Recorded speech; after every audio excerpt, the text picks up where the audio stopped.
This tattoo was sent in to us by Dave from Twin Falls, Idaho, and he wants a review, so let's break it down. As you guys can see, this tattoo is fully healed, and I think it looks pretty great. The artist that did it goes by the name of Tim Hodge. You can find him right there on Instagram, Tim Hodge Tattoos from Twin Falls, Idaho. He is currently working at Black Heron Tattoo if you want to check him out. Does a lot of black and gray realism stuff, a lot of animal work, really cool stuff, so check it out for yourself, you guys. Now let's break it down. So first off, let's talk about the shading, because there is a large area of really saturated shading that he did behind this piece. And keep in mind, it's on a rib cage, very not easy skin to work with, very stretchy, elastic skin. And overall, to be honest, to saturate gray like this over a large area is not easy to do, because gray wash is typically a much thinner pigment. The viscosity is much thinner, and so it's easier to apply it, but it's harder to saturate it evenly like this. And so you might notice there's areas right here where it gets a little bit darker, area up here where this chunk is darker than this chunk. But overall, I gotta be honest, I'm nitpicking, because I know how hard it is to do this, especially when you see that he went from darker down here to lighter up here. And so overall, when I'm seeing a little bit of patchiness down here, I'm not gonna give him a hard time for that, because I know this is very, very difficult and very, very skilled work on his part. So for the shading, I'm gonna give it a 9.5 out of 10. Now, let's talk about the small details, because man, he did some really cool textures in these. Look at those arrowheads.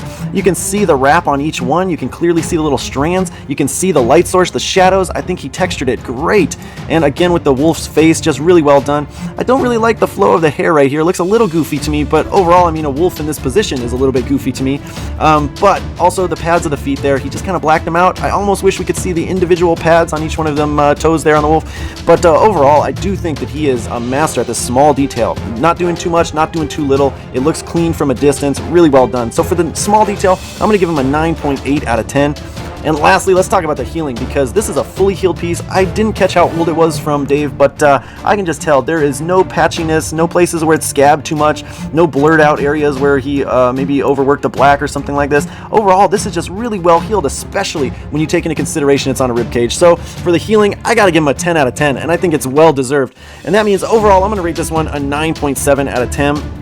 Tim Hodge just did an incredible job, and Dave actually sent me 2 other tattoos that he has by Tim, and they're both really, really clean looking. Look at that. I believe that's a little otter. I think he did a great job. I think the shading might have been a little bit darker on this side, just so that it differentiates from this light side of the otter's underbelly there. But and it also would have shown those whiskers a little bit better if that shading was a little bit darker, just a little bit. But overall, again, just looking from a distance, this is a really clean, readable piece, beautifully done. Same with this owl. Great texture, great small detail. Overall, I was just very, very impressed looking through Tim Hodge's portfolio. So absolutely 9.7 from me, guys. Let me know how you would rate this one down in the comments below. Otherwise, if you want your tattoo rated, just send it in. All right, bye-bye.